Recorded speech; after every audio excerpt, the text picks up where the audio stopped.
I-click lang po natin ito, yung Google Chrome. Ayan.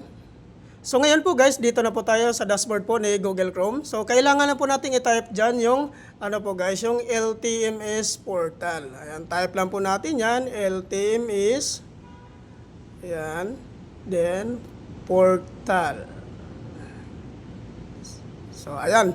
Kung napapansin nyo po guys, dyan sa bandang ibaba, no? So, nakikita nyo LTMS Online Portal. So, yan po yung i-check po natin para po ma-proceed na tayo sa, ano guys, sa mismong LTMS portal natin.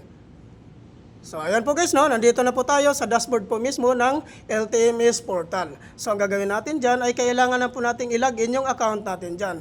So, lahat naman po tayo meron na pong account sa LTMS portal, no? So, login na lang po natin yung LTMS portal natin. Ayan po, no? So, ngayon po, dito po, ilagay natin dyan email po natin. At saka password. So, which is yung naka-auto-generated yung ano ko guys, yung password at saka email ko dyan. So, i-click ko na lang po yung sign in. Ayan po guys. So, ngayon po guys, nandito na po ako sa account ko po sa LTMS portal, no? So, kung napapansin niyo dyan, nandyan yung pangalan ko. So, welcome Janelle. So, ngayon po guys, ito po yung ano, yung violations. Ayan. So, click po natin yan kung talagang may violations po tayo.